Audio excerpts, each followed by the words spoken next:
పరలోకమునందును భూమి మీద ఉన్న ప్రతి కుటుంబం ఏ తండ్రిని బట్టి కుటుంబం అని పిలువబడుచున్నదో ఆ తండ్రి ఎదుట నేను మోకాళ్ళుని ప్రార్థించుదాము. పరిశుద్ధుడా, ప్రేమగల తండ్రి, దయగల దేవా,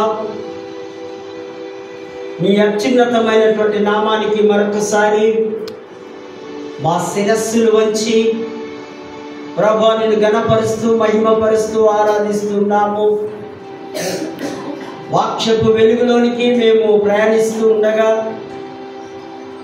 ప్రభువా ఘనమైనటువంటి విలువైనటువంటి శక్తివంతమైనటువంటి సందేశము ద్వారా మేము లోతైన విశ్వాసములోనికి ప్రయాణించులాగున మా హృదయ నేత్రములు తెరిపిస్తూ చేరవచ్చిన ప్రియబిడ్డలను ప్రత్యేకముగా దీవించగలరని యేసు నామమున వేడుకుంటున్నాము తండ్రి, ఆమేన్. దేవుని దయచేసి కూర్చుందాం.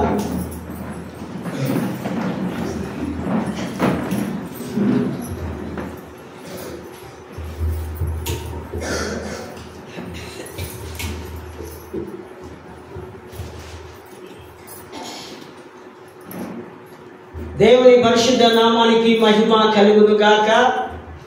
చేరవచ్చిన పరిశుద్ధ దైవిక సమూహం సంఘమంతటి కూడా యేసుక్రీస్తు అతి శ్రేష్టమైన నామములో మీకు ఈ ఉదయకాల శుభములు దైవాశీస్సులు తెలియపరుస్తూ ప్రేమతో ఇట్టి ఆరాధనకు ఆహ్వానాన్ని అందిస్తూ ఉన్నాను. ఈ ఉన్నతమైన శ్రేష్టమైన ఘనమైనటువంటి ఈ భాగ్యం లేదా ఈ ధన్యత వాక్యాన్ని ప్రకటించడం, వాక్యాన్ని అనేకులకు అందించడం, ఈ భాగ్యాన్ని నాకు అనుగ్రహించినటువంటి అధ్యక్ష మండలపు పీఠాధిపతి గారు right reverend doctor professor Reuben Mark తండ్రి గారికి, vice chairman reverend B Winston అయ్య గారికి, మరి అధ్యక్ష మండలంలో ఉన్న నాయకులకు అందరికీ, మా తోటి క్లర్జీ, మరి సంఘ పెద్దలు, సంఘ నాయకులు, అధ్యక్ష మండలంలో ఉన్న ప్రతి కుటుంబాన్ని కూడా దేవుని పేరిట వారికి దీవెనలు శుభములు తెలియపరుస్తూ ఉంటున్నాను. మహాదేవుని కృప ఈ సంవత్సరము చివరిన ఆఖరి ఆదివారమున కూర్చొని పరిశుద్ధ దేవాలయంలో చేరి ఆ విలువైన చివరి సందేశం వినడానికి దేవుడు మనకు అనుమతి అనుగ్రహించి మనల్ని సజీవులుగా ఉంచినందుకు మరొకసారి ప్రభువుకు మన నిండు కృతజ్ఞతలు వందనములు తెలియపరుస్తూ ఉంటున్నాం. అంతేకాదు దూర ప్రాంతం నుంచి వీక్షిస్తున్న మా స్నేహితులు, కుటుంబ సభ్యులు, తెలిసిన వారందరికీ కూడా క్రీస్తు పేరిట దైవాశీస్సులు అందిస్తూ ఉన్నారు. ఈ వారం చాలా ప్రాముఖ్యమైన సండే. పరిశుద్ధ వారంలో ఒక కుటుంబానికి ఈ ఆదివారానికి ఉన్న అనుబంధం, సంబంధం. కుటుంబ ఆదివారం, family Sunday. Family as a healing space. కుటుంబం స్వస్థతకు నిలయం. చాలా కుటుంబాలు మనం చూస్తాం. అంతకు ముందుగా దేవుడు మొట్టమొదటిగా ఒక కుటుంబాన్ని ఏర్పరిచారు. ఆదాము, హవ్వ. వారు ఫలించి అభివృద్ధి చెంది వారి ద్వారా అనేక కుటుంబాలు వచ్చి ఉన్నాయి. కుటుంబాలను కట్టేవాడు దేవుడు, కుటుంబాలను కూల్చేవాడు సైతాను. అందుకే 127వ కీర్తనలో మనం చూస్తాం, యెహోవా కుటుంబము కట్టించని ఎడల కట్టువాని ప్రయాసము వ్యర్థం. దేవుడే కట్టాలి కుటుంబాన్ని. అంతకు ముందుగా దేవుడు వివాహ వ్యవస్థను స్థాపించి, వివాహ వ్యవస్థ పునాది అయితే దాని మీద కట్టబడిన భవనమే కుటుంబం. వివాహ వ్యవస్థ ద్వారా కుటుంబము ఏర్పడుతుంది. నేడు ప్రపంచంలో రకరకాలైనటువంటి కుటుంబాలను మనము చూస్తూ ఉంటున్నాం. అంతర్జాతీయ కుటుంబ దినోత్సవం ఉంది మే 15th, మే నెల 15వ తారీఖు నాడు ప్రపంచమంతా వరల్డ్ వైజ్ లో ఈ ఫ్యామిలీ ఫెస్టివల్ చేసుకుంటారు కొన్ని దేశాలలో.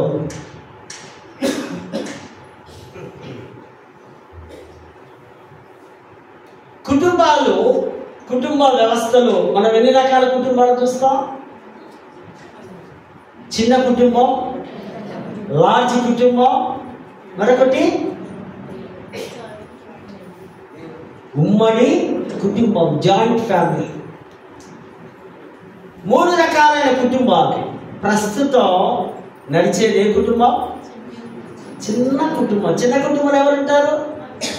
భార్య, భర్త, 1, 2, 3 పిల్లలు. లాస్ట్ వీడికి దమ్మొస్తుంది. 4వది ఎవడో పెట్టోడు. 2 అబ్బా బాగా చెబుతుంది. ఇది చిన్న కుటుంబం. లార్జ్ కుటుంబం అంటే భార్య, భర్త, పిల్లలతో పాటు తల్లి, తండ్రి, ఆ పెళ్లి కావలసిన తమ్ముడో చెల్లెలో, ఇదంతా పెద్ద కుటుంబం. ఇది కొంచెం తక్కువ కనిపిస్తుంది. మనము మంచి పెద్ద అద్దాలు పెట్టుకున్నా కానీ సరిగా కనపడదు. 3వది జాయింట్ ఫ్యామిలీ.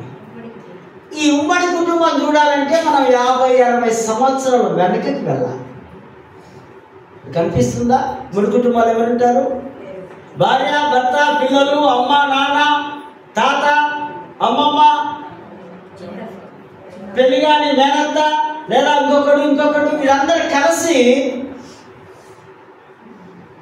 పెద్ద పెద్ద భవనాల్లో మిద్దెలు, ఒకప్పుడు చిన్న చిన్న దర్వాజా, ఇది వాడిది ఇది వీడిది అనుకుంటా కలిసి ఉండే కుటుంబాలు. జాయింట్ ఫ్యామిలీస్ ఎక్కడా కనపడదు. ఒక మద్రాస్ రాష్ట్రంలో ఒకసారి పేపర్లో చదివాను, అది నేను నోట్ చేసుకోవడం మర్చిపోయాను. దగ్గర 80 మెంబర్స్ ఫ్యామిలీ. వారంతా ఒకే భోజనం, ఒకే దగ్గర కూర్చొని వాళ్ళు. కుటుంబానికి చాలా నిర్వచనాలు ఉన్నాయి. కుటుంబం అంటే ఏ విధంగా ఏర్పడుతుంది, కుటుంబాలను దేవుడు ఏ విధంగా దీవిస్తున్నాడు. కుటుంబం అనేది రక్తము, వివాహము, దత్తత అనే యొక్క సమూహము. ఇదంతా కలిపి ఒక యూనిట్. ఇదొక కుటుంబముగా పండితులు వర్ణిస్తున్నారు. మరొక పండితుడు అంటాడు, సైకాలజిస్ట్ ముర్రే బోవెన్ అంటాడు, ఈ కుటుంబ విధానాన్ని అభివృద్ధి పరుస్తూ ఒకరికొకరు ఆ ఇంటిలోనే ఉంటూ వివాహ వ్యవస్థ సంబంధాల ద్వారా కుటుంబము పెద్దగవుతూ ఆ కుటుంబ వ్యవస్థలో ఆ చికిత్స ఉంది. కుటుంబంలో చికిత్స ఏంటి? చికిత్స అంటే మనం ఏమనుకుంటున్నాం? మెడిసినా, డాక్టర్స్లా, లేదా కావలసినటువంటి ఆ రోగికి మందులా? కుటుంబంలో చికిత్స అంటే ఆనందం, సంతోషం, అవగాహన, ప్రేమ, కౌన్సిలింగ్, ఇవన్నీ కూడా కుటుంబంలో ఉన్నటువంటి చికిత్స విధానాలు. ఈ చికిత్స సబ్జెక్ట్ ఇక్కడ ఉంది కదా. ఇప్పుడు ఫస్ట్ మనం కుటుంబం గురించే మాట్లాడుతున్నాం. చికిత్సలోకి పోయినప్పుడు నేను చెప్తాను. తర్వాత కుటుంబం భావోద్వేగమైనటువంటి ఒక యూనిట్. ఎమోషనల్గా ఫీల్ అవుతాం. కుటుంబంలో ఒకరికి బాధ వచ్చింది, తీవ్రమైన అస్వస్థత వస్తుంది. మిగతా వారందరూ బిర్యానీ తింటూ హ్యాపీగా ఏసీ రూమ్లో పడుకుంటారా? ఎందుకు? ఈ రక్తము ద్వారా, ఈ రక్త సంబంధము, ఈ ప్రేమ బంధము ఆ విధంగా మనల్ని ఉంచలేదు. ఎంతో బాధకు అందరం గురవుతాం. పిల్లలు బాగైనప్పుడు తల్లిదండ్రులు తల్లిదండ్రులు చాలా ఘోరమైన పరిస్థితుల్లో, నడవలేని స్థితిలో లేదా భోజనం చేయని స్థితిలో ఆ తల్లి ఉంటే పిల్లలు బాధపడతారు. ఈ కుటుంబ ఈ యూనిట్లో ఇది భావోద్వేగాలకు ఈ కుటుంబము ఉంది అని పండితులు రాస్తూ ఉంటూ ఉన్నారు. ఒకదానితో వ్యక్తి, ఆ వ్యక్తుల యొక్క ఒకదానితో ఒకరికి ఉన్నటువంటి అనుబంధం, సంబంధం, ఆ బాంధవ్యమే కుటుంబం. మరి కుటుంబం అంటే క్రమశిక్షణ. కుటుంబంలో ఏముండాలి? క్రమశిక్షణ ఉండాలి. వాడు ఎక్కడో తిరిగి వచ్చి రాత్రి 12-1 గంటలకు నేను అన్నం తింటా, నేను తెల్లారి మళ్ళీ 11-1 గంటలకు నిద్ర వేస్తా అంటే నడుస్తుందా? ఫ్యామిలీలో ఎంత గానాగానం చేసిన తల్లిదండ్రులైనా ఇష్టపడరు. కుటుంబానికి క్రమశిక్షణ అవసరం. క్రమంలో తల్లిదండ్రులు ఉండాలి, పిల్లలు ఉండాలి, వచ్చిన బంధువులు ఉండాలి. వచ్చిన బంధువులు రాత్రి 1 గంట వరకు నేను ఫుల్ వాల్యూ నంచుకొని టీవీ చూస్తాం, మీరు పడుకోండి అంటే నడుస్తుందా? తెల్లవారే వెళ్ళగొడతాం. నేనైతే అప్పుడే వెళ్ళగొడతా. క్రమశిక్షణ, డిసిప్లైన్ కుటుంబంలో కావాలి. అండ్ కుటుంబం, పిల్లలు తల్లిదండ్రులపై పూర్తిగా ఆధారపడే వారు ప్రపంచంలోనికి వస్తారు. తల్లిదండ్రులు లేకుండా పిల్లలు ప్రపంచంలో జీవించగలరా? అతి కష్టం. ఎక్కడ కూడా ఏ పిల్లోడి చరిత్ర చూసినా పేరెంట్స్ పెంచనిదో, పేరెంట్స్ మీద ఆధారపడకుండా ఏ పిల్ల కూడా పెద్దగైనట్టుగా మనము చూడాలి. తల్లిదండ్రులే వారికి ఒక మూల స్తంభాలుగా కుటుంబంలో మనము చూస్తూ ఉంటున్నాం. ఫ్యామిలీ అందరూ కలిసి ప్రార్థించుకోవడం, కలిసి భోజనము చేయడం, కలిసి ప్రయాణాలు చేయడం, కలిసి విందులు వినోదాలకు వెళ్ళడం, కుటుంబ సమేతముగా అంటూ ఉంటారు కదా. వివాహ పత్రికలో కూడా మనం చూస్తాం. ఏదైనా దావతులు కూడా మీరందరూ రండి, అయ్యగారిని మీ ఇళ్ళకి పిలిస్తే అయ్యగారు భోజనానికి మీరు, మీ పిల్లలు, మీ ఫ్యామిలీ రండి, మీరు సింగిల్గా ఒకరే రండి అంటారా? మా ప్రభుదాస్ సార్ అట్లా పిలుస్తాడా? అట్లా పిలవండి. ఆయన అందరూ రండి, అందరూ కావాలి మాకు ఫ్యామిలీ. ఈ ఫ్యామిలీకి ఉన్నటువంటి ఆ యొక్క కలిసి ఉండాలనేది ఆ దేవుడి యొక్క ఉద్దేశమై. ఉమ్మడి కుటుంబంలో ఉన్న కొన్ని లాభాలను మనం గమనిద్దాం. ఉమ్మడి కుటుంబం, ఆ ఇంట్లో ఉన్న వారందరూ కూడా సంతోషంగా ఉంటారు. నెంబర్ 1. నెంబర్ 2, ఆ కుటుంబంలో ఉన్న ఆడపిల్లలకు కానీ మగపిల్లలకు కానీ భద్రత ఉంటుంది. కుటుంబంలో ఒక 20 మంది ఉన్నారనుకోండి, బయట వెకిలి పోరగాడు కానీ పోలీలు ఎవరైనా ఏమైనా చేస్తారా? వీళ్ళను ఎందుకో భయం. అమ్మో, పెద్ద కుటుంబం వచ్చి మీద పడితే మేము కట్టపడతాం. కుటుంబంలో భద్రత ఉంటుంది. 3వదిగా కుటుంబంలో ఆత్మహత్యలు ఉండవు. ఎందుకంటే ఎప్పుడు లేవగానే ఆ రూము, ఈ రూము, ఈ వరండా, ఆ కాంపౌండ్ అనుకుంటూ అందరూ కలిసి పనులు చేసుకుంటూ తిరుగుతూ ఉంటారు. ఆత్మహత్యలు చేసుకోవడానికి అవకాశమే లేదు. నేను దినాల్లో పేపర్ చూడాలన్నా భయం, టీవీ వార్తలు వినాలన్నా భయం కదా. నా భార్య పుట్టింటికి పోయి రాలేదని ఇది వస్తాడు తెల్లవారి గుడేసుకొని, లేకపోతే ఈ భార్య నా భర్త నన్ను కొట్టిందని ఆమె చావడం. ఈ జీవితం చాలా చీఫ్ అయిపోయింది ప్రజలకు. అంటే జీవితం అంటే అర్థం కావడం లేదు. జీవితం దేవుడు ఎందుకు ఇచ్చాడు తెలుసా? దేవుడి పిలిచేంత వరకు నీవు జాగ్రత్తగా ఈ లోకంలో బ్రతకడానికి. ఆ జీవితము, ఆ జీవము, ఆ ప్రాణము దేవుడిది కనుక అది నీకు అర్థమవుతే ఇటువంటి పనులు మనము చేయలేం. పెద్ద కౌన్సిలింగ్ ఇవ్వాలి. ఒకవేళ ఏదైనా సమస్యలో ఫెయిల్ అయిన వారికి బాగా సంఘము, గురువులు, పెద్దలు కూర్చోబెట్టి మంచిగా చెబుతూ ఉంటే ఆ చెడ్డ ప్రక్రియలో నుంచి వారు బయటికి వస్తారు. మరి స్త్రీలకు గౌరవము దక్కుతుంది. ఫలాని వారి కోడలు, ఫలాని వారి భార్య, ఫలాని వారి మనవరాలు, అబ్బా ఎంత పెద్ద కుటుంబంలో వారు ఉన్నారండి. స్త్రీలకు గౌరవం వస్తుంది. మరి అందులో విడాకులు పంచాయతీలు ఉండవు.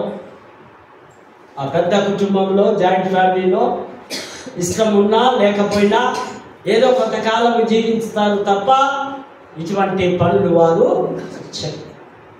ఈ ఉమ్మడి కుటుంబంలో ఉన్న లాభాలు, కుటుంబంలో బంధాలు, బాంధవ్యాలు. కుటుంబంలో నెంబర్ 1 మనకు బాగా ఇష్టమైన వ్యక్తి ఎవరు? పిల్లలకు తల్లి కదా. తల్లి ప్రేమ మరువలేదు, తండ్రి ఆప్యాయత, అన్నదమ్ములు, అక్క చెల్లెళ్ళు అనురాగం చూపించడం, ఎత్తుకోవడం, బుజ్జగించడం, ఇవన్నీ ఆ కుటుంబంలో జరుగుతున్నటువంటి. కనుకనే ఆ కుటుంబాలకు ఒక విలువ ఉంది, విలువ కలిగిన కుటుంబాలు అని మనము చూస్తుంటున్నాం. నేటి కుటుంబాల్లో ఇవన్నీ కొంచెం తక్కువగా కనిపిస్తాయి మనకు. కారణం ఏంటంటే ఈ కల్చర్ మారిపోయింది, పరిస్థితులు మారిపోయాయి, ఈ టెక్నాలజీ పెరిగింది, అమితమైన అమోఘమైన విద్య వచ్చింది. ఈ విద్యను చదువుకుంటూ ఈ ఉద్యోగం చేసుకోవడమే సరిపోతుంది. ఇక వేరే ఈ బాంధవ్యాలు, ప్రేమలన్నీ కట్ చేస్తారు. కారణం టైం లేదు, పండుగలకు వెళ్ళడానికి టైం లేదు, తల్లిదండ్రులు చూడడానికి టైం లేదు. అమెరికాలో ఉన్నవాడు అటే ఉంటాడు, ఇక్కడ రాలేదు. కారణం వారికి ఉన్నటువంటి ఆ విద్య లేదా ఆ యొక్క స్థాయిని బట్టి ఆ పిల్లలు తల్లిదండ్రులకు దూరం అయిపోయే దినాల్లో మనం ఉన్నాం. కుటుంబంలో సభ్యులందరూ కలిసి ఒక చోట ఒక సమూహముగా జీవించేదే కుటుంబం.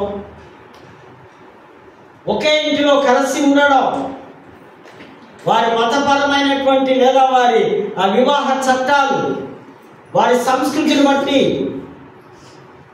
వారి కుటుంబంలో వారి వారి స్థాయిలో అందరు కలిసి ఈ కుటుంబ వ్యవస్థలో మనము చూస్తుంటున్నాం. కుటుంబ విలువలు, కుటుంబంలో ఏముండాలి? పేరెంట్స్కు మంచితనము, ప్రేమ, కనికరము, మంచి క్రమశిక్షణ, ఇవన్నీ ఉంటే పిల్లలు నేర్చుకుంటారు. చిన్నప్పటి నుంచి ఆ తల్లిదండ్రులను చూస్తే పిల్లలు పెరుగుతారు. కనుక తల్లిదండ్రుల యొక్క ఆ పాఠ్య పుస్తకాలు, ఆ లెసన్స్ వారు చదువుతూ ఉంటారు.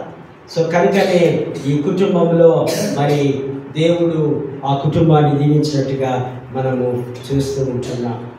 మరి బైబిల్లో ఒక అద్భుతమైన ఒక వ్యక్తి కుటుంబం గురించి ఒక మంచి మాట అంటారు.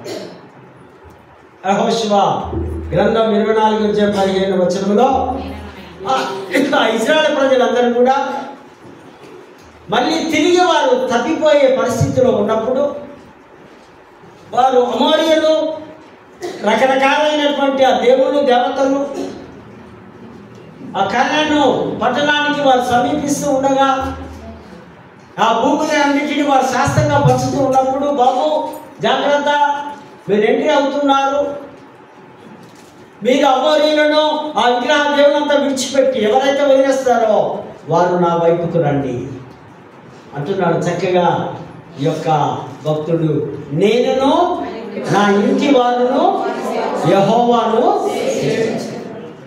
నేను నా కుటుంబం యెహోవాను మాత్రమే నేను. మనమందరం కూడా అంతే కదా. ఇప్పుడు యేసునే మనం సేవిస్తున్నాం. లోకంలో ఉన్న దేవుళ్ళు, దేవతలకు మనము ఆరాధించడం లేదు, సేవించడం లేదు. ఆయన కొరకే మనము జీవిస్తున్నాం. అదొక చిన్న మాట బైబిల్లో. రెండవదిగా 2 సమూయేలు 6:10 ఇక్కడ ఒక కీలకమైనటువంటి ఒక పెట్టె లేదా ఒక మందసం. ఈ మందసం మొదటిగా ఫిలిప్సీల చేతిలోకి వచ్చి వెళ్ళిపోయింది. తర్వాత వారు దాన్ని భరించలేక, తట్టుకోలేక, ఇదిగో ఇది మాకు అవసరం లేదు, మాకు వద్దు, ఇది మీరు వెనకకు తీసుకొని వెళ్ళండి అన్నప్పుడు వారు అకోయి లోయ ఆ ప్రాంతంలో ఎడ్ల బండి మీద తరలిస్తూ ఉన్నారు దావీదు పురానికి వెళ్ళాలి అని. అప్పుడు ఉజ్జీ అనేటువంటి ఒక వ్యక్తి వచ్చి పొరపాటున మరి అది కింద పడిపోతుందేమో, వారు క్యారీ చేసేవారు ఆ మందసాన్ని, చాలా పవిత్ర మందసం అనగా అక్కడ దేవుడి యొక్క సన్నిధి ఉందని ఇజ్రాయెల్ యొక్క ప్రగాఢమైనటువంటి నమ్మకం. జస్ట్ అట్లా టచ్ చేస్తున్నాడు ఆయన. టచ్ చేయగానే ఏమైపోయాడు ఆయన? చనిపోయాడు. అది చూసినటువంటి ఆ దావీదు భయపడమో, నాకు ఈ మందసము నా ఇంటిలోనికి వద్దు అని ఆయన తిర్షుడైనటువంటి యొక్క ఎక్కబోతు ఆయన ఒబేదేము అనేటువంటి వ్యక్తి ఆ ఇంటిలో 3 నెలలు ఆ మందసాన్ని ఉంచుకున్నాడు. 3 నెలలు ఆ మందసము ఉంచుకున్నప్పుడు ఆయన కుటుంబం ఎంతగానో దీవించారు. నేడు మందసం మనకేం కనిపిస్తుంది? ఇప్పుడు మా కమిటీ నాయకులందరూ చదివారు కదా, అదే మందసం. ఆ మందసాన్ని మీ ఇంటిలో మీరు ఉంచుకోవాలి, మీ కుటుంబంలో ఉంచుకోవాలి.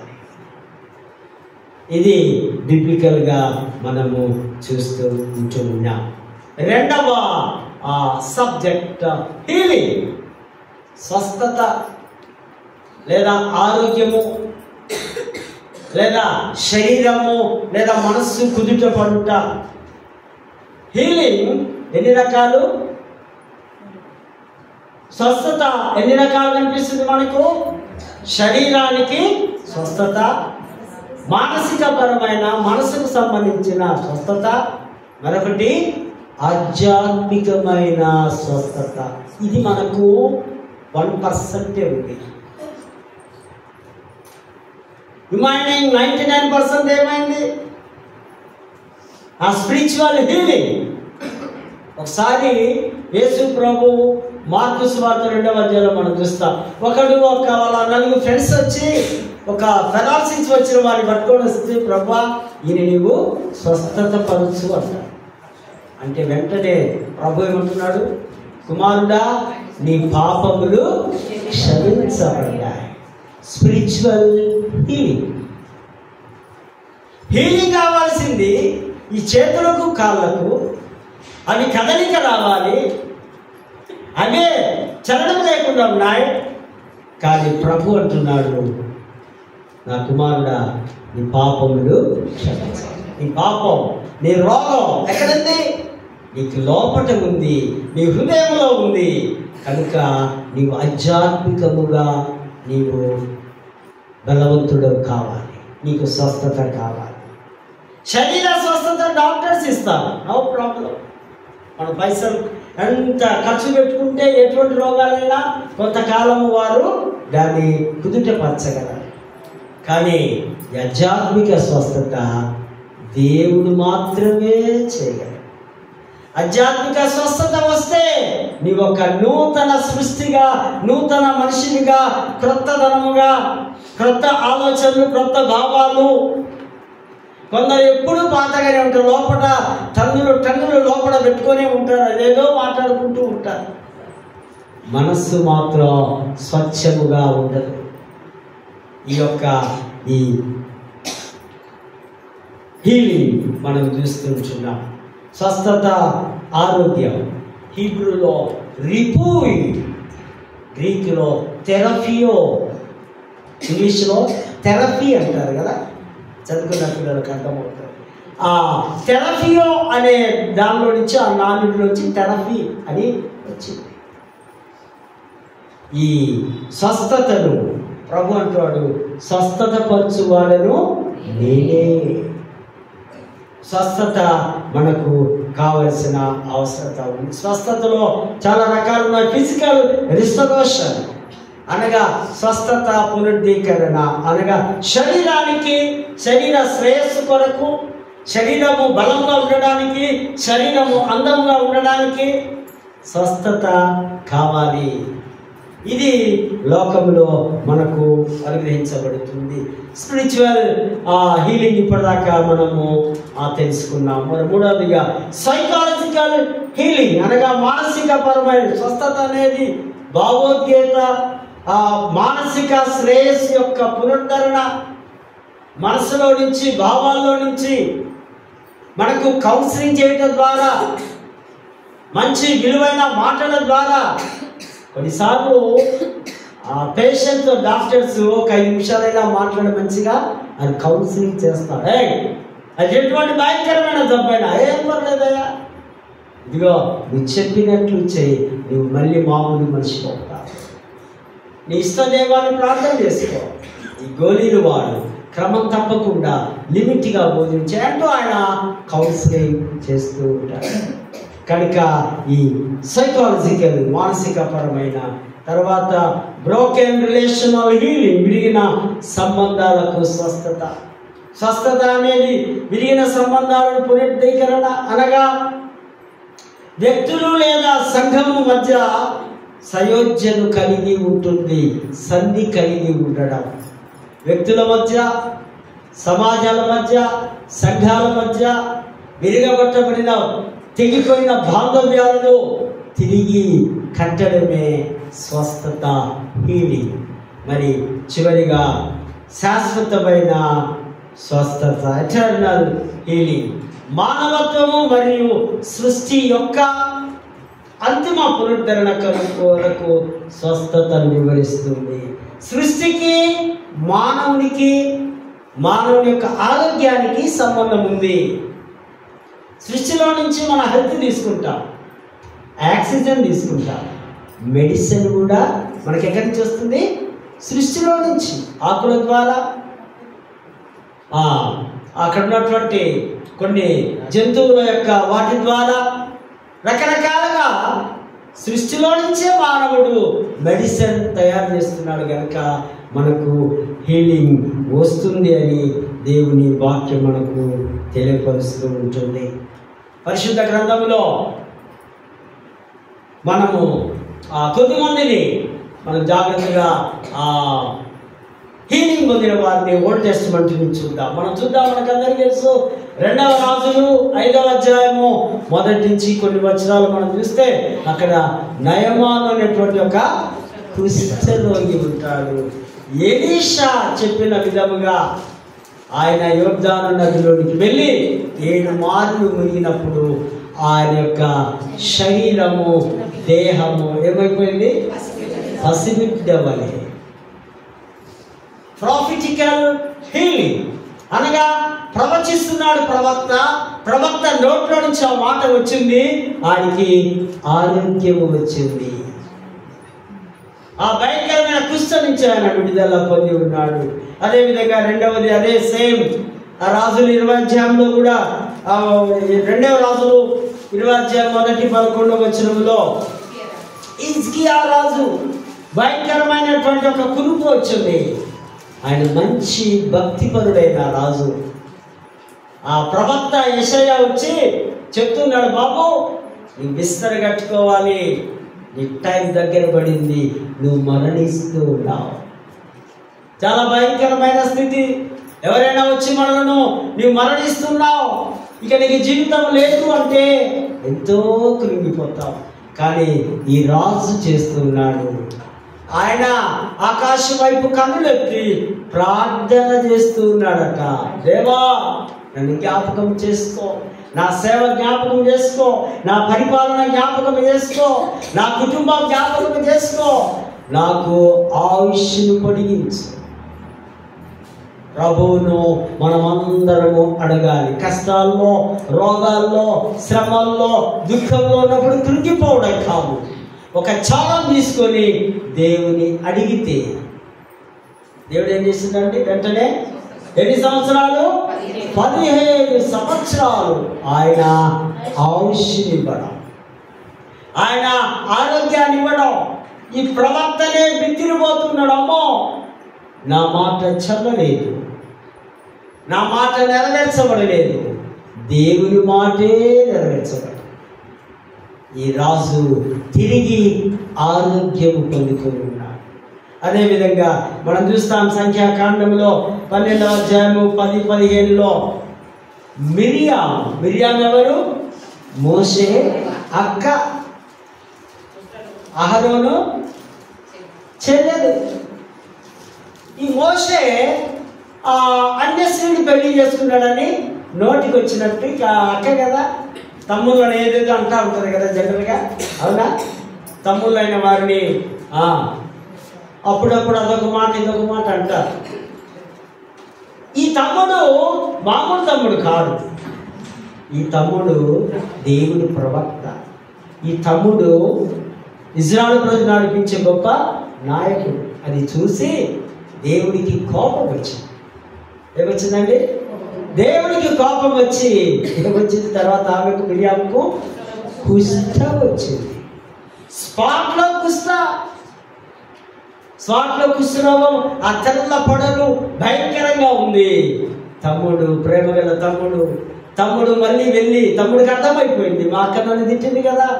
దేవుడు ఓర్చుకొనకుండా, దేవుడు కోపడి మా అక్క కుష్ఠం ఇచ్చినాడు అని మళ్ళీ వెళ్ళి ప్రార్థన చేసినాడు. ప్రభువా దేవా, తెలిసో తెలియకో బుద్ధి లేక ఆ విధంగా అన్నది, క్షమించంటే మళ్ళీ వెంటనే హీలింగ్. అంటే దేవుడికి ఇష్టం. రోగం ఇవ్వడము దేవుడే, రోగము తీసివేయడము. ఇవన్నీ వింటే మనకేమనిపిస్తుంది? ఇదంతా కూడా దేవుడిదే అని మనము జాగ్రత్త కలిగి ఉండాలి. కనుకనే మరి ఈ హీలింగ్ మినిస్ట్రీలో యేసు ప్రభు ఎంతగానో ఉన్నట్టుగా మనము చూస్తూ ఉంటూ ఉన్నాం. సో అదేవిధంగా చదవబడినటువంటి ఈ లేఖన భాగాల్లో మనం బాగా గమనించినట్లయితే మనకు తెలుసు యొక్క యాకోబు ఏశావు యొక్క హిస్టరీ. వీరేమో ఏశావేమో దొంగిలించబడ్డాడు. అనగా వారి తమ్ముడు అతన్ని తీసుకొని వచ్చి మోసం చేసి తన తల్లి ద్వారా ఆయన వెళ్ళిపోతున్నాడు. దగ్గర 20 సంవత్సరాలు పారిపోయి అన్నను మోసగించి, తండ్రిని మోసగించి దీవెలు తీసుకొని వెళ్ళిపోయినప్పుడు ఎక్కడో ఆ కాలంలో ఆయన వివాహాలు చేసుకొని తర్వాత ఈ 20 years తర్వాత అన్నా తమ్ముడు కుటుంబంలో ఐక్యత కొరకు అన్నా తమ్ముడు కలుసుకోవాలి. ఇది దేవుడి యొక్క చిత్తం. దేవుడి యొక్క చిత్తమే కనుక మరి వారు తిరిగి మరొకసారి కలుసుకోవడానికి ఆ దేవుడు వారు ఏర్పాటు చేస్తున్నాడు. ఆ అన్న ఏశావేమో 400 మందితో వస్తా ఉన్నాడు. యాకోబు గుండెల్లో రైళ్ళు, ఏరోప్లైన్లు పరిగెత్తుతున్నాయి. భయపడుతూ ఉన్నాడు. అమ్మో నన్ను ఏదో చేస్తాడు, వాడు మంచోడు కాదు ముందే మా అన్న అని భయపడుతూ ఉంటే ఆయన వచ్చి ఆ తమ్ముని హత్తుకొని మెడ మీద లేదా ఆయన కౌగిలించుకొని హక్ చేసుకొని ముద్దు పెట్టుకోవడం. ఈ తమ్ముడు యాకోబు 7 మార్లు నేల మీద సాష్టాంగపడి నమస్కరించి, అంటే దాని అర్థం తన అన్న ఎదుట అతడు విధేయము చూపుతూ తగ్గించుకొని, మా అన్న పెద్దవాడు, ఆయనకు నేను గౌరవించాలి, నమస్కరించాలని ఆయన ఆ విధమైనటువంటి సాష్టాంగ నమస్కారాలు చేస్తూ వారిద్దరూ కలుసుకున్నట్టుగా మనం చూస్తూ ఉంటున్నాం. కలుసుకున్న తర్వాత ఈయన వారికి ఆ బహుమతులు పంపిస్తే, నాకు వద్దు, నాకే చాలా ఉన్నాయి, మీ బహుమతులు నాకు అక్కర్లేదు, నాకు అవసరం లేదు అని ఆయన అంటారు. తర్వాత మన కీర్తన పాఠంలో కూడా మనం చూస్తాం. ఒక మంచి మాట 91వ కీర్తన 10వ వచనంలో నేను చూస్తే, నీకు అపాయము రాదు, ఏ తెగులును నీ గుడారము. దేవుని నా కుటుంబంలో ఆహ్వానిస్తే మన కుటుంబానికి ఆయన అధిపతిగా ఉంటే, మన కుటుంబాలకు నాయకుడుగా ఉంటే, సర్వము సర్వాధికారి ఆయనే అనుకుంటూ ఉంటే, మన గుడారం అనే కుటుంబానికి ఏ తెగులు రాదు. ఐగుప్తు దేశంలో ఉన్న వారికి ఎన్ని తెగులు పంపించారు దేవుడు? 10 తెగుళ్ళు. మనకు ఏ ఒక్క తెగులు కూడా దేవుడు ఇవ్వడానికి ఇష్టపడలేదు. 14వ వచనంలో కూడా కింది వచనాలు చూస్తాం. అతడు నన్ను ప్రేమించుచున్నాడు కనుక నేను అతన్ని గణపరిచెదను. దేవుని ప్రేమిస్తే ఎటువంటి అపాయమైన పరిస్థితులు కానీ, ఎటువంటి గందరగోళమైనటువంటి స్థితిలో మనం జీవించినా ఆయన మనల్ని తప్పిస్తాడు, కాపాడుతాడని దేవుని వాక్యము మనతో మాట్లాడుతూ ఉంది. మరి ఎఫ్ఎస్సి పత్రికలో కూడా చూస్తే పిల్లలకు క్రమశిక్షణ కేంద్రముగా ఉంది కుటుంబంలో తల్లిదండ్రులు, పిల్లలు, దాసులు, దాసురాళ్ళు వారందరికీ కొన్ని గైడెన్స్ ఇస్తున్నాడు దేవుడు. తల్లిదండ్రులకేమో మీ పిల్లలకు మీరు కోపము రేపకుడి, కోపం రేపకుండా వారిని పెంచండి. ఎలా పెంచాలి? కొన్నిసార్లు ఫెయిల్ అవుతాం కదా. మాటలు చెప్పడం సులభం, కానీ ఆచరణకు తీసుకొని రావడం కష్టం. ఫెయిల్ అవుతాం. తల్లిదండ్రులు ఫెయిల్ అయిపోతే పిల్లలు పాస్ అవుతారు. పిల్లలు పాస్ అంటే వారి ఇష్టానుసారంగా జీవించాలి. తల్లిదండ్రులు విడిచి కొందరు పిల్లలను, కొందరు తల్లిదండ్రులు చూస్తే నాకు చాలా సంతోషం. చాలా క్రమశిక్షణగా ఆ పిల్లలు తల్లిదండ్రులు మాత్రమే హత్తుకొని జీవించాలి. పిల్లలు తల్లిదండ్రులతో పాటే వారి చెప్పు చేతుల్లో, వారి అడుగుజాడుల్లో నడవడం. అందుకే యేసుక్రీస్తు యొక్క క్రమశిక్షణలో పెంచడానికి మనం ప్రయత్నం చేయాలి. తల్లిదండ్రులు పిల్లలను దేవుని మార్గంలో పెంచాలి. సండే స్కూల్కో, యూత్కో, గుడికో పంపడం కాదు, క్రీస్తులో పెంచాలి.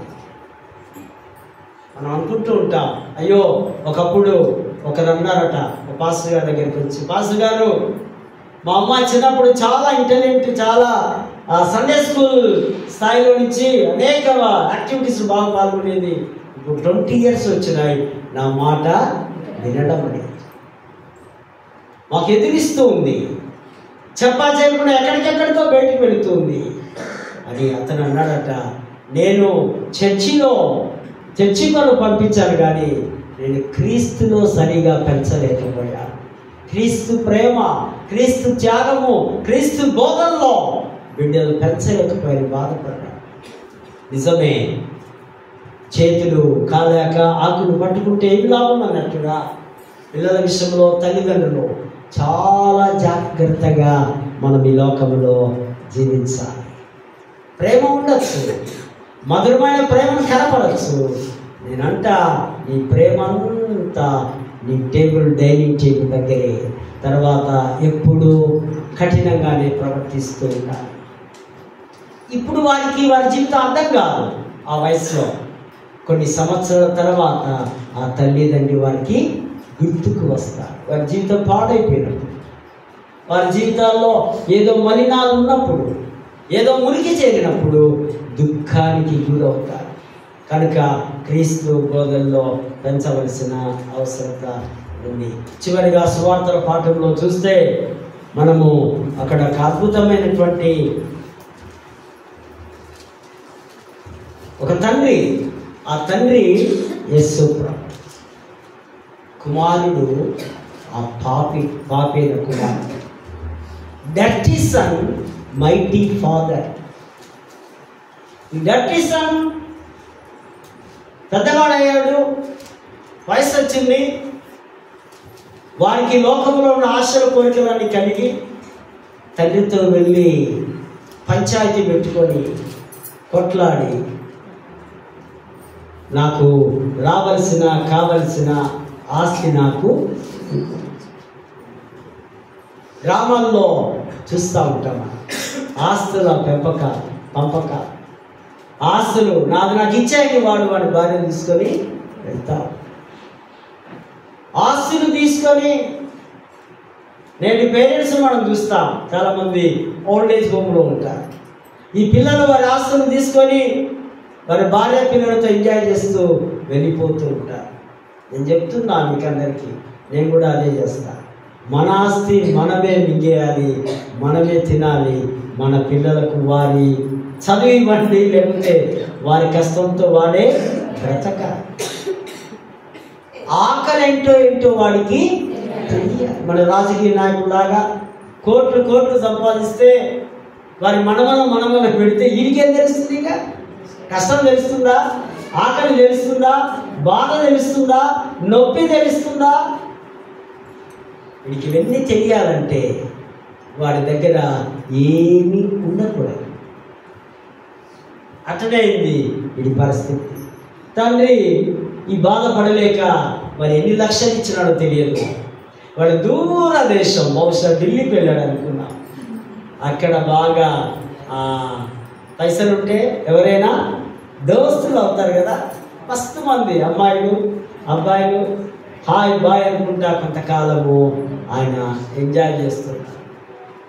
కూర్చొని తింటే కొండలైనా గుట్టలైనా రాళ్ళైనా అన్నీ కూడా అన్నీ అయిపోయినాయి. కడుపు మాత్రం చెబుతూ ఉంది, టైంకు నాకు కావాలి. చాలా రోతగా తయారైపోయాడు, మురికిగా, తినడానికి ఏమీ లేదు. వీడెవడు? యూదుడు ఆ పందులను మేపే ఉద్యోగానికి లేదా ఆ పందులు తినే ఆ పొట్టుకు అపాయింట్ చేయబడ్డాడు, కానీ మనస్సు రాలేదు. వాడికి మనస్సులో ఉంది, నేను యూదుడిని కదా, ఈ హేమైన జంతువును పనిచేయడానిక. ఆ పొట్టు, ఆ బిర్యానీ తిన్న నాలుక నోరు ఆ పొట్టును తినడానికి ఇష్టపడలేదు. అప్పుడు గుర్తుకొచ్చింది ఎవరు? అప్పుడు గుర్తుకొచ్చి అక్కడ ఒక అద్భుతమైన మాట, పరలోకమునకును నీకును నేను విరోధంగా పాపం. యూదులు డైరెక్ట్గా దేవుని పేరు ఉచ్చరించారు, పలకరు. కనుకనే పరలోకం అన్నాడు అక్కడ, థియాలజీ అని. పరలోకం నుండే దేవుడికి నీకు నేను విరోధంగా పాపం. ఇక నీ స్థాయికి నా స్థాయికి నేను కొనుక్కుని కాదు అని మనసులో డిసైడ్ అయిపోయి, చాలా ఎంతోమంది జీతగానే ఉన్నారు కదా అని బయలుదేరుతున్నాడు ఆయన. ఎప్పుడట ఆయనకి ఏమొచ్చింది? బుద్ధి వచ్చిన. మనం కూడా మన పెద్దలు పిల్లలు అప్పుడప్పుడు అంటారు, రే నీకు బుద్ధి ఉందా? మనకు బుద్ధి ఉంటే కొత్త మనస్సు, నూతన మనస్సు, మారు మనస్సు. ఇక్కడ బుద్ధి అనే పదానికి అర్థాలు అవే. బుద్ధిమంతుడుగా అంటే క్రీస్తును పోలిన వెలుగు సంబంధి, సింపుల్. ఆడు బుద్ధిమంతుడు. వీడికి బుద్ధి వచ్చింది, వీడు నడిచి వస్తూ ఉన్నాడు కదా. వాడికి ఇంకా వాహనాలు ఎక్కడి, ట్రైన్లు లేవు, ఫ్లైట్లు లేవు, పైసలు లేవు. ఆ మురికి బట్టలు, ఆ గడ్డ సాధులా ఇక్కడ దాకా పెంచుకున్నాడేమో, మన పిల్లలు పెంచుకున్నాడు ఇది దాకా, వెంట్రుకలు ఇక్కడ దాకా, రొతగా మెల్లమెల్లగా. కాలంలో బలం ఉందా? రన్నింగ్ చేస్తాడా? వీడికి ఫుడ్డే లేదు, ఏదన్నీ మిగిలిపోతున్నాయి, బొక్కలు శరీరం మెల్లగా నడుస్తుంది. తండ్రి ఎక్కడున్నాడు? ఒక ద్వారం దగ్గర ఆయన ఎదురు చూస్తుంది. పరలోకము నుండి దేవుడు, పరలోకము నుండి యేసయ్య ఆ ద్వారం నుంచి మనల్ని అందరినీ చూస్తాడు. బిడ్డ ఎప్పుడు వస్తావు? నువ్వు హృదయం మార్చుకొని ఎప్పుడు వస్తావు? ఆ లోకమునే ఆ హృదయాన్ని తీసివేసి ఎప్పుడు వస్తావు? నేను నీ కొరకు వెయిట్ చేస్తున్నా. ప్రభు మనందరి కొరకు వెయిట్ చేస్తున్నాడు. ఎప్పుడో తెలుసా? మనము నూతన సృష్టిగా మార్చబడి వెళ్ళినప్పుడే. ఎట్లా అంటే అట్లా జీవిస్తే ఏం లేదు, డోర్ క్లోజ్ చేయబడి ఆయనేమో నడుస్తూ వస్తుంటే తండ్రి ఏం చేస్తున్నాడంట? పరిగెత్తుకొని, ఉందా రాయబడి ఉందా ఆ మాట? తండ్రి ఏమి పరిగెత్తుకుంటూ వెళ్ళి ఎక్కడ ముద్దు పెట్టుకున్నాడు? ముద్దు ఎక్కడ పెట్టుకుంటారు సహజంగా? బుగ్గల మీద, చెంపల మీద, చేతుల మీద హక్ చేసుకొని. మెడ మీద ఎందుకు చెప్తారా? మెడ ఏంటో సైకాలజీ లేదా థియాలజీలు అంటారు, మెడ దగ్గర మురికి ఉంటుంది, మురికిని ఈ తండ్రి ఇష్టపడి ముద్దు పెట్టుకోవాలి. ఒక ఎగ్జాంపుల్, వారంలో నేను షర్ట్ వేసుకున్నాను, ఒకటే షర్ట్, వైట్ షర్ట్ అనుకోండి, మనకు అర్థం కాదు. ఆ షర్ట్ దగ్గర ఎక్కడ మురికి ఉంటుంది ఎక్కువ?